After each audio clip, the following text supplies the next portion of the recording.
Dear Diary, last night I dreamt I was riding a purple unicorn and we were flying above the clouds.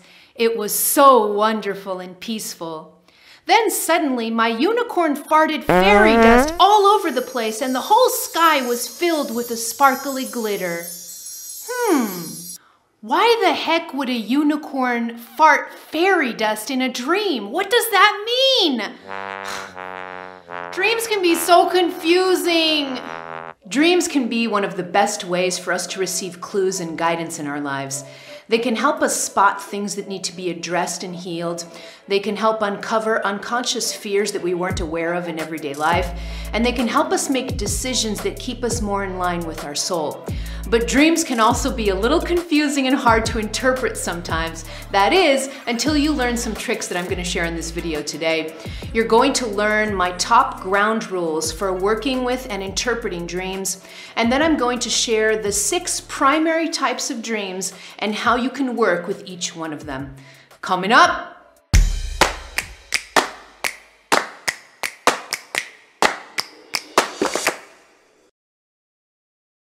Hello, beautiful soul. This is Christina Lopes, the Heart Alchemist, here to help you open your heart, heal your past, and live with purpose. If you're new to my videos, click on that subscribe button and also on the bell so you get notified as soon as I publish new content. And don't forget to follow me over on Instagram, where I share weekly tips that you won't find here on YouTube. Now on to part 1 of the video, dream ground rules. So I wanted to start off the video by sharing the top 6 ground rules that I have for you that are going to help you in working with your dreams, all right? And the first one, the first ground rule, and this is probably one of the most important ones, is to not take dreams literally, okay? Now, the little side note ding ding that I'm going to add right at the beginning of this is don't take dreams literally most of the time. There's the ding ding, okay? Most of the time. That's the little side note. You'll see further on in the video when I talk about certain types of dreams, you're going to see that sometimes there are dreams that are more literal than others, okay? But for the most part, and I would say like 99% of the time, don't take dreams literally, okay? Because what dreams do, in the vast majority of times, what dreams are doing, they are very symbolic and archetypal, okay? So you have to think about your dreams as your brain giving you symbolic interpretation that you then have to decipher, okay? So it's not literal. And a lot of times, this is one of the biggest sticking points with people, because people send me emails and they send me questions and they're trying to interpret literally what the dream meant, and sometimes they have no idea. They get so stuck, they get so confused, okay? So this first ground rule is super important. The symbolic interpretation of the dream, that's what you're looking for. So, for example, I'll give you an example of this so you can see. If I dream that I'm swimming in an ocean or I'm drowning, let's say I'm drowning, I have a dream where I'm drowning in the ocean, okay? Now, this dream doesn't literally mean you're going to drown in the ocean. It means the symbolic and archetypal symbolism of a dream like this would be something like, okay, I'm in water. What does water symbolize? It symbolizes my emotions. It symbolizes my subconscious, you see? And so, okay, I'm drowning, so I'm panicked. I'm a little bit afraid. So what does that mean? You see? So you're looking at the imagery of the dream and you are not interpreting it literally. You are interpreting the symbolism behind it, okay? And the most important part in the symbolism behind a dream is not the actual details of the dream and the actual detail of the imagery, but how you feel in the dream, all right? So this is the first ground rule. Try not to interpret your dreams literally, because it'll get you in trouble. You'll start panicking, you know, like if you have a dream that you're drowning in the ocean, you'll wake up and you're going to be like, oh my God, I'm going to die in an ocean. And so that's really going to lead to a lot of suffering and a lot of stress in your life, all right? So don't interpret dreams literally. Follow the symbology and the archetypal way that dreams speak to you. And those symbolisms, that's where the meaning of the dream is. Ground rule number 2 is to write down your dreams. This one is super, super important. And what I recommend to clients often is to have a dream journal right on their nightstand, because what happens is when you have a dream, especially when you have a significant dream, and you're going to learn how to feel the difference when you have a significant dream. When you have a significant dream and one that has a lot of symbolism, a lot of messages, and a lot of meanings, what happens is as soon as we wake up, as soon as we regain our normal consciousness, the memory of the dream starts to fade very quickly. And so it's crucial that you write down as much detail as you possibly can right when you wake up. And it doesn't have to be written in a journal. I actually use a different technique, because what happens to me is I often have my most significant dreams in the middle of the night, not when I'm waking up in the morning. So I'll usually have the biggest dreams that I have, and most symbolic dreams and most important dreams come to me around 3 a.m. to 4 a.m. in the morning. And I've trained myself to wake up right after I'm having a significant dream. So I'll literally wake up at 4 o'clock in the morning. I'm in the pitch dark in my room. It's still in the middle of the night. And so I'm not going to turn on the light and write it down in a journal, because if I turn on the light, then I won't be able to go back to sleep. So I have a little hack, and I'll leave that for you too. I have my cell phone on my nightstand all the time. So when I wake up at 4 a.m., I don't turn on the lights. I don't write anything down. I just grab my phone, and I have a little recorder app, and I record and I talk into the phone the details of the dream, okay? I talk into the phone, I record a little voice note, that's it, finished with the voice note, I put the phone down and I go back to sleep. And then in the morning when I wake up, that's when I listen to the voice note that I left in the cell phone, and then I write it down in the journal, and I interpret it further, okay? So this is a hack that I use for my dream interpretation, because I have a lot of my dreams in the middle of the night, and I'm not going to wake up and write them in the middle of the night. But if you want to do that, do that. But I recommend using this simple hack, just having a voice recording app on your cell phone and recording audio of the dream as it comes to you. And also just learning to set the intention before sleep. Here's a little pro tip, ding, ding. The pro tip is learn how to train yourself to wake up right after a significant dream. That's really helpful, because what happens is if I wake up right after a significant dream, so if I'm having a dream at 3 o'clock in the morning or 4 o'clock in the morning, but then the dream comes and goes and I'm still asleep and I only wake up at 8 o'clock in the morning, those hours in between the significant dream to 8 o'clock in the morning when I wake up, I'm already going to lose a lot of my dream symbology. So learn how to train yourself to wake up right after the dream finishes. And you can do that by simply setting an intention. So when you go to bed, you say, may I wake up when I need to during my dreams, may I wake up right after my dream so that I can write it down. You can set this intention, your brain will remember, and you can do this. I trained myself to do this. So this is a pro tip for you.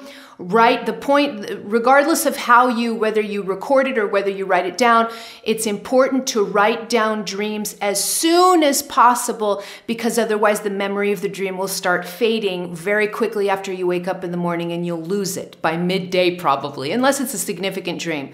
But try to get used to writing them down in detail right when you wake up. This will be so helpful in dream interpretation. Ground rule number 3 is to interpret your dreams through symbolism. So I talked about this a little bit already, but I want to go deeper in this ground rule. So when you're learning dream symbolism, there's a lot of sources out there and a lot of information that can help you. There's a lot of work that's been done, especially in the field of psychology, that can help you learn how to interpret the overarching themes of a dream. So I just described a little while ago a dream of you drowning in the ocean, and how it's not literal, and how water symbolizes your emotions, your subconscious mind. And so that information that I gave you is because I've studied dream interpretation. And so I understand the overarching symbolisms of what water means in a dream, what drowning means in a dream. So these are all available out there. And I recommend that you get into the overarching symbolism of dreams so that it could help you interpret that. And the best way to do that is usually by following books within the Freudian or Jungian psychology family. Okay, so Freud and his student Carl Jung were very good at dream interpretations. It was a significant part of their work. Especially Carl Jung really gave a lot of importance to dream symbolism, okay? And so I recommend going into their work. You'll see a couple of their books. There's one book here by Freud and one book by Jung that goes into dream interpretation and the symbolism of dreams. I'm going to leave links to those two books in the description of this video in case you want to go into those books. But staying in the family of Freudian and Jungian psychology is a great way for you to learn how to interpret dreams from a general symbolic way. The more that you know these overarching symbols of a dream, then the easier it is for you to interpret them when you have them. Ground rule number 4 is to interpret for yourself. So this may feel a little confusing because literally the ground rule number 3 was to read some books and get some general understanding of the interpretation of dreams through symbolism. So it may be a little bit weird that my next ground rule is interpret for yourself. But the reason that I'm saying this is because you've got to remember to rely on your own inner guidance, because here's the ding ding, because sometimes a symbol for you can be different from a symbol for me, so your dreams may speak to you slightly differently than mine speak to me, okay? So for example, you may have a dream that you're swimming in the ocean, and it may not mean that it's your emotional state. It may mean something different, okay? So this is the caveat here. This is where you have to learn how to use available information out there, but also use your beautiful biotechnology, which is your intuition, your heart, your inner knowing, so that you learn to interpret for yourself, because your dreams may vary slightly in their symbolism from what's available out there in terms of information, all right? So what I recommend for clients in doing this work is, sure, you read the information on the general symbolism, but then you start to make your own dream interpretation book. I love this. I use this as an exercise with my clients all the time. And with the reason that I'm doing that is for them not to rely too heavily on external information to inform them about what's going on within them. You've got to remember, this is one of the core things of spirituality, and I keep repeating this until I'm blue in the face all the time, but I'm going to keep doing it because it's important. Spirituality is a path of personal experience, meaning that when you are really on the spiritual path, you learn through your experience and you prize your experience and your inner knowing above anything else, okay? It doesn't mean that you don't listen to anything out here anymore or that you don't learn from out here anymore. That doesn't mean that. But it means that you do learn from outside, but then you match your outer learning from the inner information that you have within your heart and within your intuition, okay? So a dream interpretation book is a great tool that I use with clients, and I start to say to them, okay, now that you know the symbolism, the general symbolism of dreams, because you've been reading books on dream interpretation, now you're going to start your own dream interpretation book. So you're going to start to write down the themes that you see in your dreams, how you feel during those symbols, what you really intuitively believe that symbol is trying to say to you. So for example, going back to the water ocean thing, you can write in your dream interpretation, you could read about it in dream interpretation, and the dream interpretation can say if you dream of being in the ocean, that's your subconscious mind or your emotional state. And you could read that and something's off about it. You know, it just doesn't feel right for you. Ding, ding! Remember, feeling is a telltale sign of intuition. So if you're reading something in dream interpretation and that symbol doesn't click with you, there's something about it. No, actually, when I dream of an ocean, it doesn't mean my emotions. It means something else. This is what I feel it means. Write it down, okay? And give more importance to what an ocean means in your dream than what you read in books, okay? So this is where this exercise comes in. This is very key to dream interpretation, because you have to understand that yes, there are archetypes, there are general symbolisms, but at the end of the day, we each have our own symbology and we each have our own way of interpreting dreams and the way that our guides and our soul speaks to us in a very unique way. And so we have to learn that language for ourselves, okay? So remember, yes, use external information to help you, but also don't negate create your internal knowing about your own dream interpretations, all right? And this needs to be developed, and it's easily developed with this dream and with your own dream interpretation book, okay? Now, the pro tip here, ding ding, pro tip. The pro tip here, and you've heard me say this word more than once while I was talking about this ground rule, the pro tip here has to do with intuition. The more trained and developed my intuition is, the more easily I can interpret my own dreams, okay? So the pro tip here is, I'm gonna leave you a video on intuition that I did recently. I'm going to leave links to that in the description, and you'll see the link pop up later on in the video. So go deeper in intuition if you want to learn how to interpret dreams properly, all right? So watch that video after watching this one. But if you get better at understanding your intuition, you're going to automatically get better at understanding your dreams. Ground rule number 5 is to feel your way.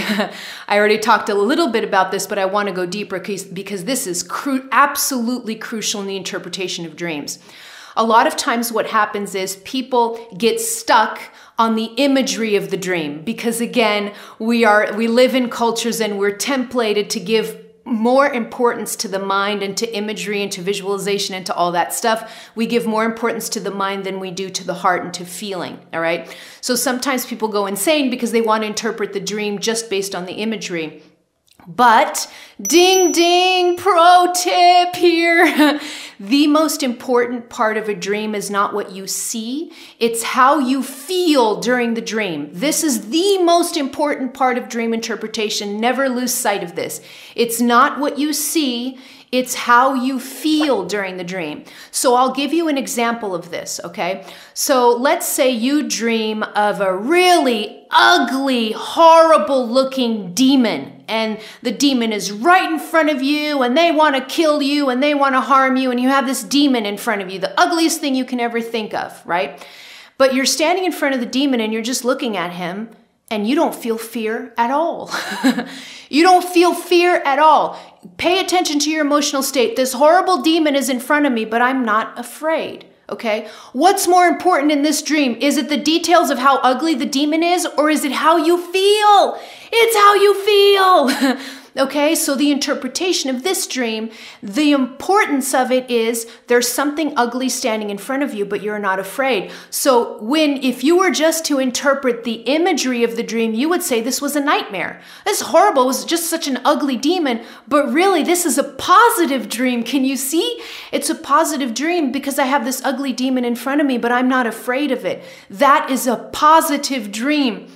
It means I'm standing in my power. It means I'm not afraid of these demons. And again, demons can symbolize a bunch of different things. I'm not going to go into that because that's your homework. But there's this horrible, ugly thing in front of me and I'm not afraid of it. This is a really positive dream, even though by the imagery of it, it could look like a nightmare, okay?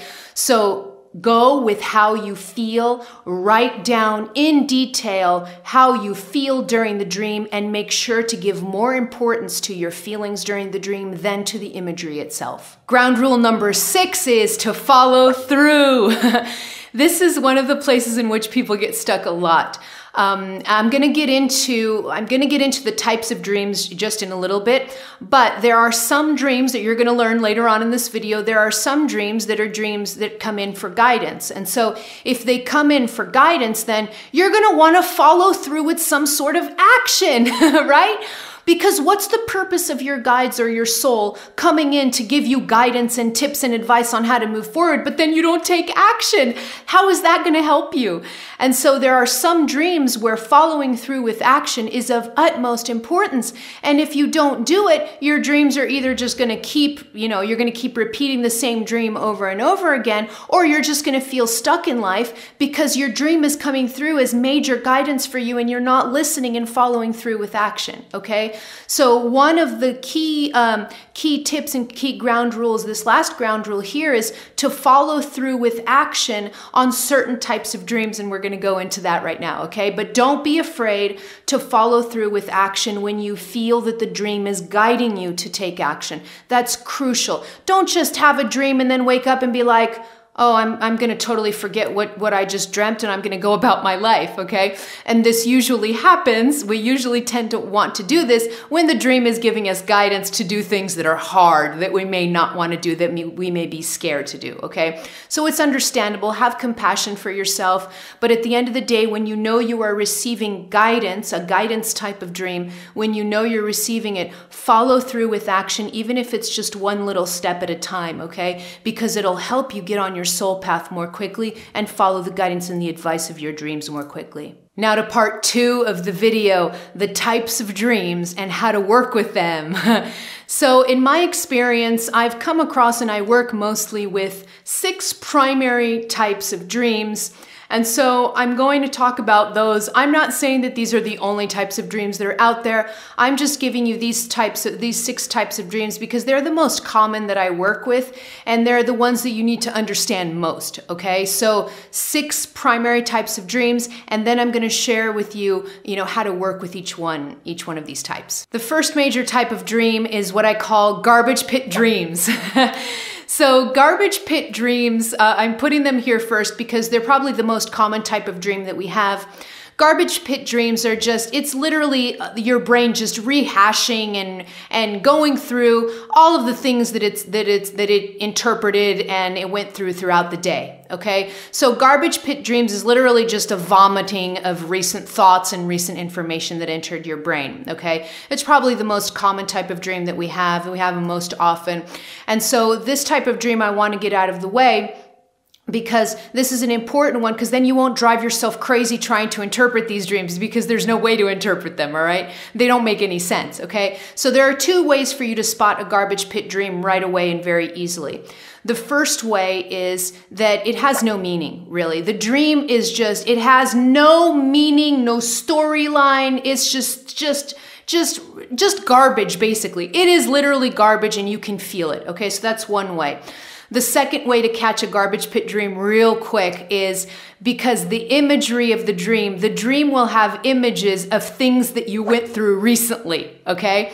So I'll give you an example. Has this ever happened to you where you watch a horror movie, or you watch a movie, it doesn't matter.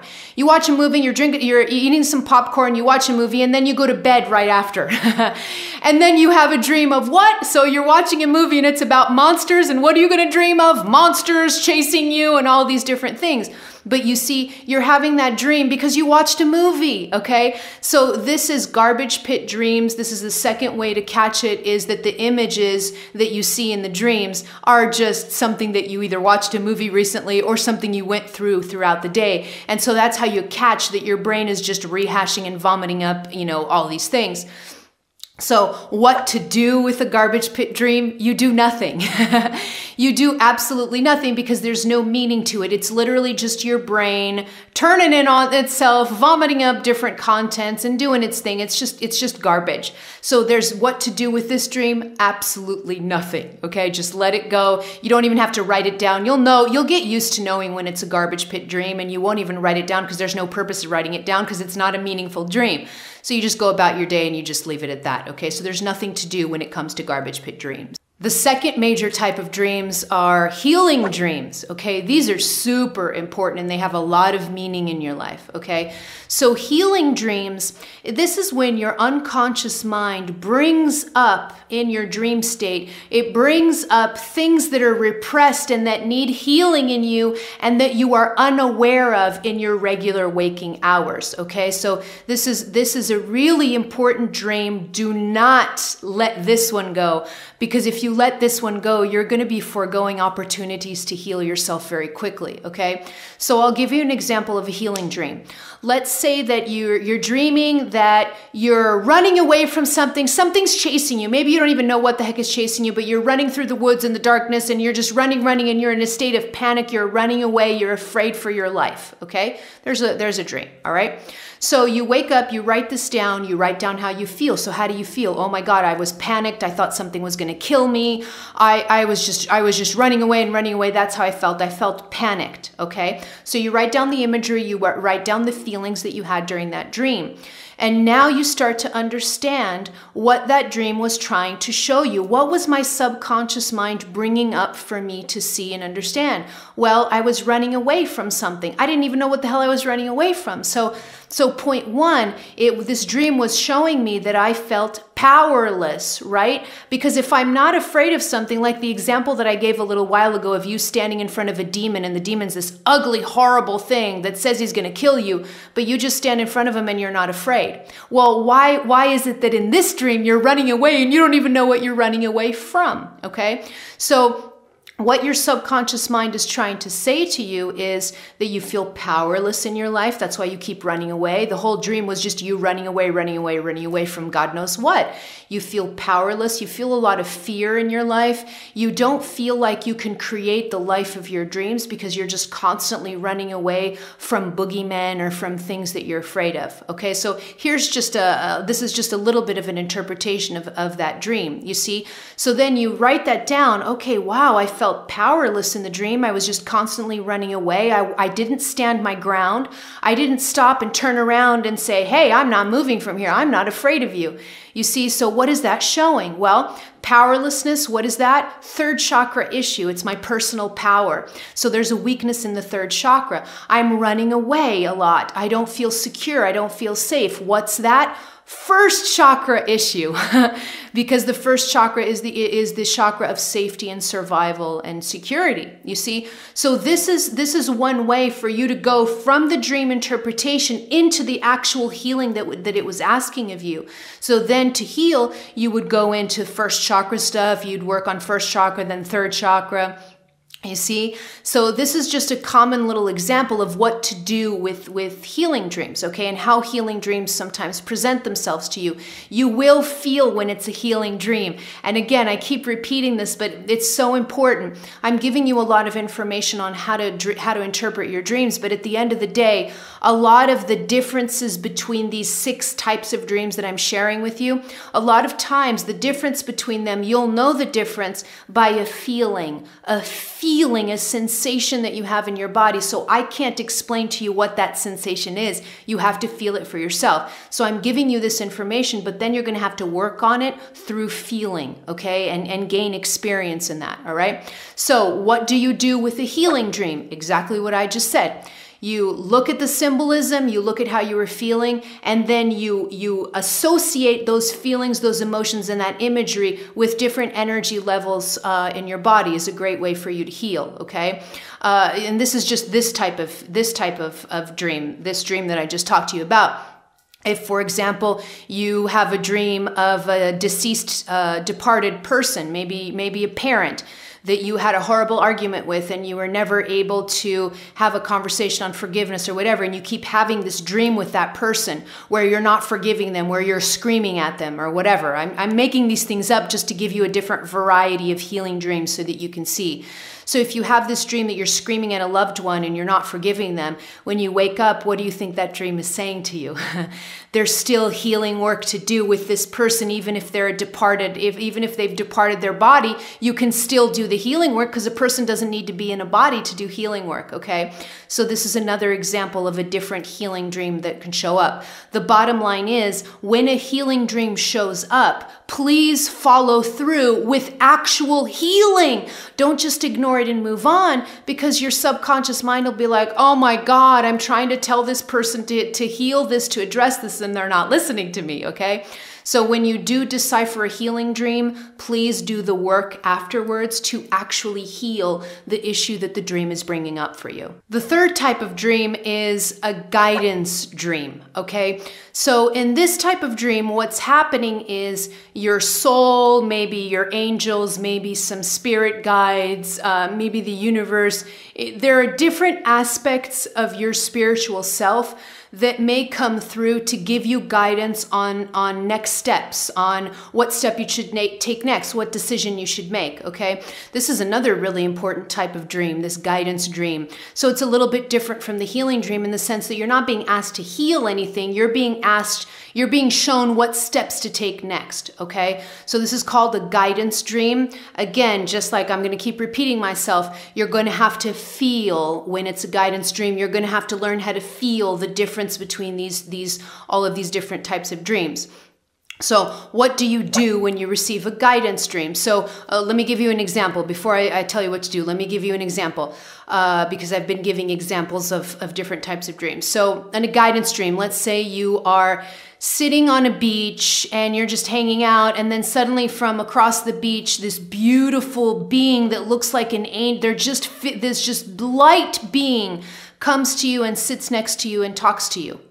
And you have a conversation. You literally have a conversation with that being. Sometimes in these guidance dreams, sometimes the conversation can be very clear and very easy to decipher, okay? So sometimes in guidance dreams, you can actually take them more literally than I recommended early on when I was talking about the ground rules for I remember when I was talking about the ground rules for the dreams and I said don't interpret them literally, except sometimes. This could be one of those times where you literally, this beautiful being comes to you, they sit next to you in your dream and you have a conversation, literally have a conversation. This is called the guidance dream. And sometimes what's being said, you can take more literally. But again, you have to feel. You have to feel whether the guide is talking to you in a symbolic way or in a literal way, all right? And so this is an example of what a guidance dream can look like. What do you do with the guidance dream? This is where you follow through, okay? I talked about that as one of the ground rules earlier in the video. This is where you follow through, or you should follow through, okay? If you have a guidance dream, my goodness, follow your guidance.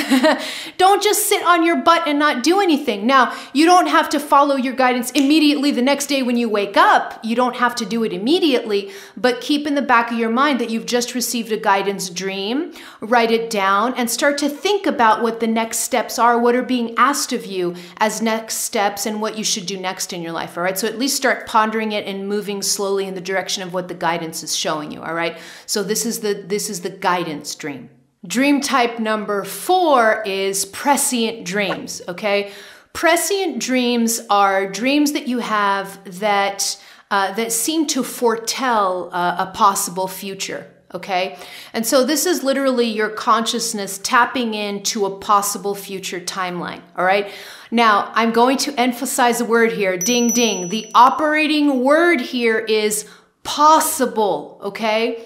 And the reason I'm saying that is because the future is never set in stone, and it relies a lot on the actions that you're taking in the present moment. Your future is very dependent on the present moment. So a lot of times we think the future is set in stone. No, it's not. It's a lot more flexible than you think it is, and it relies heavily on what you're doing in the present moment, all right? So prescient dreams are when your consciousness is tapping into a possible future timeline. It doesn't mean that it's going to happen exactly as you're dreaming. Some people that have prescient dreams, there are some people that actually have the gift of having prescient dreams as one of their spiritual gifts, okay? That's really not my thing. I don't usually have prescient dreams, but for some people, this is a gift that they have that helps them. It's a part of their mission in the same way that I'm a healer, okay? So there are some people that have prescient dreams as a way to foretell the future, so that then they bring that information, or they foretell a possible future, again, possible, and then they write that information, they bring that information down into everyday life to help us down here kind of navigate, you know, whether we're going in the right way or the wrong way, all right? So some people do have prescient dreams as a part of their spiritual gifts. For the majority of us, when we do have a prescient dream, it's not because we're seeing something that will happen. Usually a prescient dream comes in when we need to course correct our lives, okay? That's when prescient dreams will show up for the majority of us, all right? So that's a prescient dream. Now, what to do with a prescient dream, okay? So when a prescient dream shows up, and again, I'm going to say it again, how do I know it's a prescient dream? Feeling, okay? Operating word. So when I have a prescient dream, since the majority of us, and I'm not going to talk about the people that have prescient dreams as their gifts, okay, because that's a totally different, they use it for different reasons, okay? I'm talking to regular people like you and I, so I'm helping you understand how to use prescient dreams in your own life, okay? So for the majority of us, how do we use prescient dreams? Because prescient dreams are showing up to course correct, that's usually why they show up, then if I need to course correct, I'm going to course correct, okay? So that's what I do. So I'll give you an example of this dream to help you understand. So I had a client recently who came to me and he was freaking out, okay? He told me the story of how he had basically had a dream where he could see the dream in detail. He was driving down the road. He was drunk because he was an alcoholic, and he was drunk and he literally crashed into a tree and he died. And he was having this recurring dream. And he came to me and he was really panicked because he could feel, you see, he could feel that this was true, and he was freaking out because he thought he was going to die. And so we worked through the dream interpretation, and when we came to understand that this was a prescient dream, but it really relieved him in understanding that the prescient dream wasn't that this was going to happen. It was a warning call to course correct, okay? As soon as he learned how to work with that dream, he stopped drinking immediately. You see, he stopped drinking immediately, and when he stopped drinking, his whole life transformed, and he didn't die in a car accident, drunk, driving down the road, okay? So the point that I'm making with this prescient dream is that he course corrected. You see, the prescient dream was presenting as a way for his consciousness to tap into a possible future if he would have continued to drink and be an alcoholic and continue to do what he was doing in his life. The moment that he woke up to the symbolism of the dream and he said, okay, not doing this anymore, he changed his future, okay? So that's what a prescient dream is for. The fifth type of dream is astral projection dreams, okay? These are common. Basically, your soul projects out of your body during the dream state pretty much every night. You just don't remember it. But with astral projection dreams, what these are is when you actually dream, you remember, your soul lets you see some of the traveling that your soul does, okay? So it allows you to remember that. These are astral projection dreams. Now, these astral projection dreams, they show up sometimes. It's usually when your soul wants you to consciously remember and see what the work that the soul is doing in projecting itself during sleep time, okay?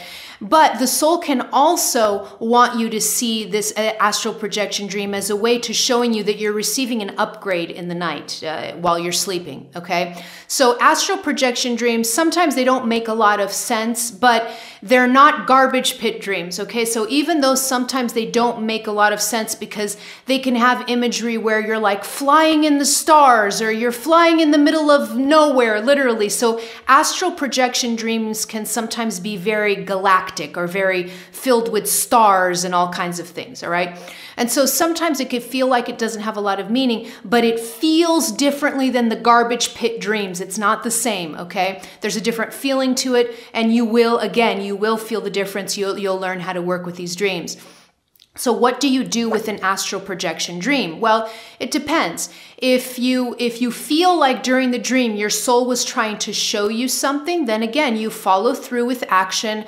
Maybe my soul wanted me to know this, or my soul wanted me to know that. Okay, write it down, follow through if you feel like you need to follow through, if there was any guidance involved in that astral projection.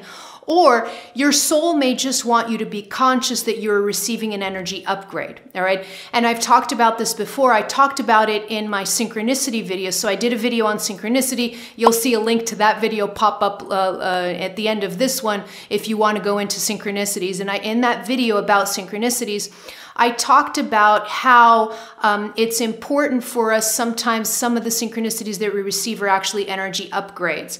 And that when we receive those energy upgrades, one of the most important things for us to do is to just be conscious that we have received an energy upgrade and accept it, okay? So if you feel like you had an astral projection dream, and in that astral projection dream, your soul was simply showing you that it was giving you an energy upgrade, then when you wake up, you just say, thank you for the upgrade, I accept it, okay?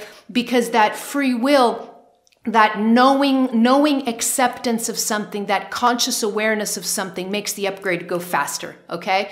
So this is what you do with astral projection dreams. The sixth type of dream is collective dreams, okay? So collective dreams occur when I'm tapping in to the collective consciousness, okay?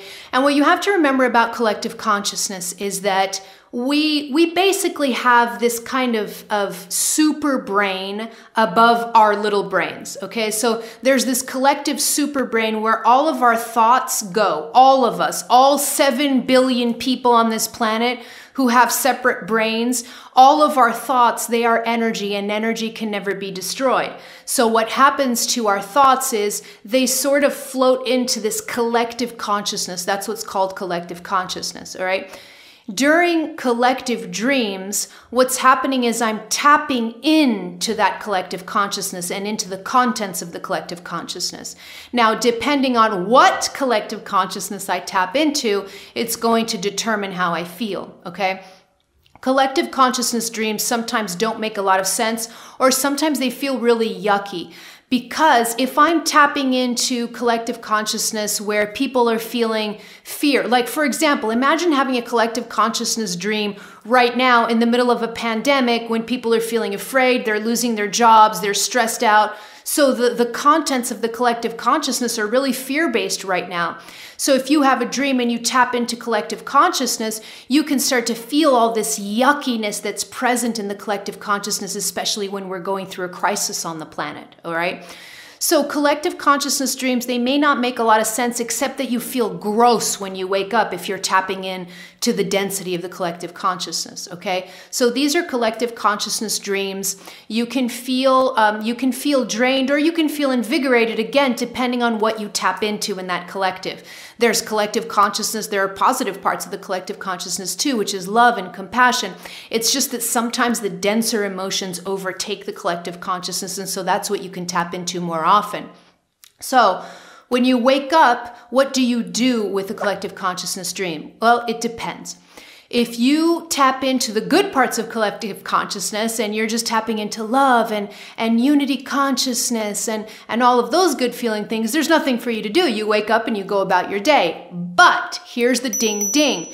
If you have a collective consciousness dream and you wake up and you feel drained and gross and afraid and you can sense, you can feel this was a collective consciousness dream, again, you can feel it. When you wake up, then what you're going to do is you're going to do an energy clearing routine where you're just going to clear the energy of the collective that you've been tapped into during the night, all right? You clear that energy from you so that you could reset your energy and come into more peace and harmony and just kind of wash away the yuckiness of the collective consciousness that you tapped into, all right? So this is how you work with collective dreams. All right, beautiful soul. Now I want to hear from you. Leave in the comments below what type of dream out of all of these that I've been talking about, what type of dreams have you been having recently? Let me know in the comments below. Click here to subscribe to my YouTube channel or head over to my website to download my popular guided meditations. And don't forget this video here on intuition. The more trained your intuition is, the easier it'll be for you to interpret your dreams. All right, beautiful soul. I love you. I'm out.